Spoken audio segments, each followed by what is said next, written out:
Most families believe they struggle with money because they're not good with numbers. But perhaps they just don't budget well enough, or because they are missing some financial skill that someone else seems to have. But there's a truth, and this is the foundation of everything we're going to talk about in this series.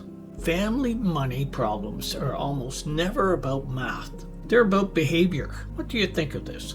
Behavior of clarity and design. And once you understand this, everything gets easier. My name's Burton Langille. I've been in finance, I guess, for about 35 years. So why isn't math the problem? Let's start with something simple. If money were a math problem, most families would be rich. Do you agree with this? I certainly do. We could do the math, but can we stick to a system? Why? Because math is almost laughably simple. Spend less than you earn. Save consistently. Avoid debt. Invest for the long term. Every adult in Canada heard these rules 1,000 times. It's like dieting. Somebody says, well, if you want to lose weight, just eat less. But there's a whole lot more to it than that, isn't there? But hearing something and being able to live by it are two different things. People don't get stuck because they can't calculate interest rates. They get stuck because life is busy, stressful, emotional, and unpredictable. So true, isn't it? Math is clean. Real life is messy.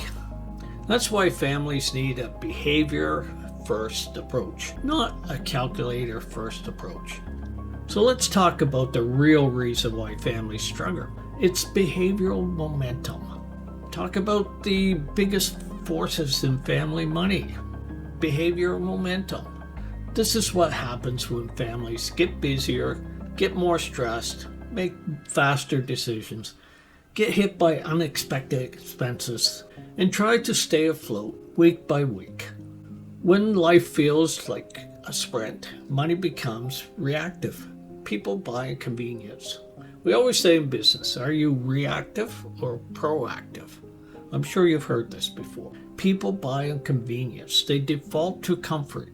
They delay decisions. They promise to figure it out next month. Look, I've done the same thing many times. It's easier to put it off, but as we get older, our time is limited, so we tend to do things right away and prioritize. It's not a lack of intelligence, it's a lack of capacity. And the modern Canadian family has less capacity than ever before. Behavior shapes financial outcomes far more than calculations do. Most families don't actually have a spending problem. They have a clarity problem. Here's the quick test.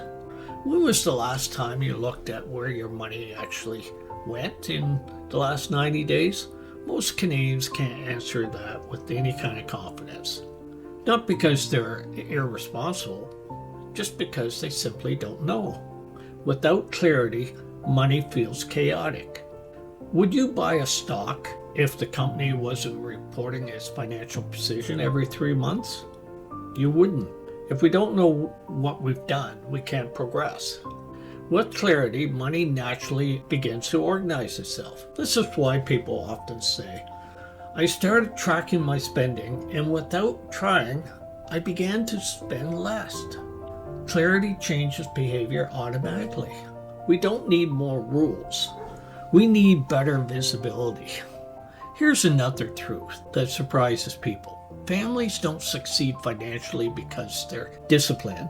They succeed because they design systems that remove decisions. Discipline is unreliable.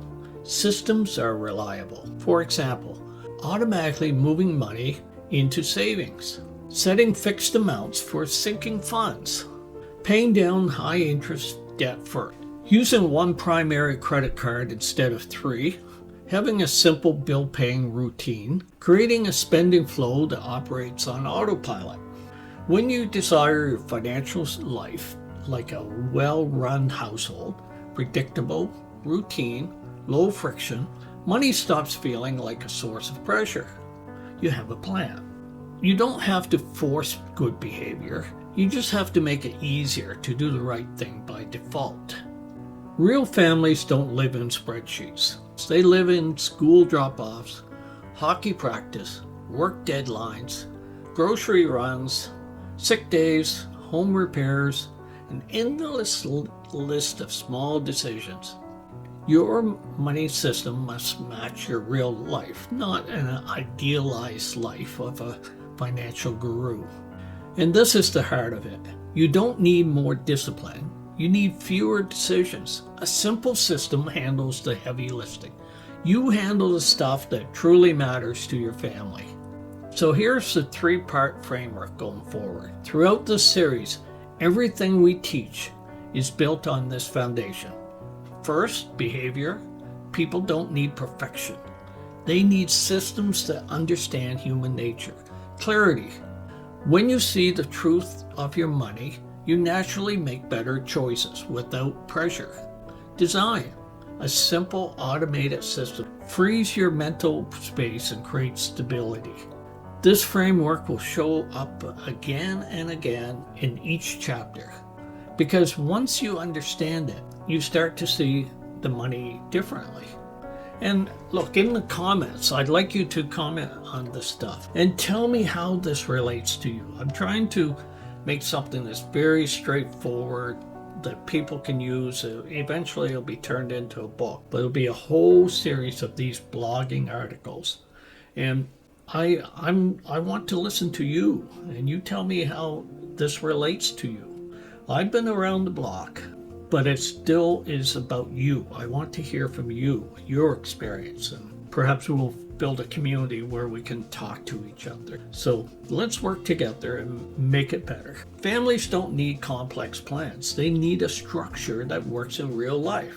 Do you agree? Here's your first small practical step. Something you can do today. Take 10 minutes and look back at the last 30, 90 days of spending. Not to judge it, not to restrict yourself, just to see it. Clarity always comes before change. In the next video, we're going to explore one of the biggest financial forces affecting Canadian families. Something that quietly drains wealth and increases stress, the monthly payment trap. When you understand how payments shape your behavior and cash flow, everything else begins to make sense. So stay with me. This journey gets clearer and easier from here on. And again, I'm looking for your reviews. And if you like this, subscribe and you'll see my next video.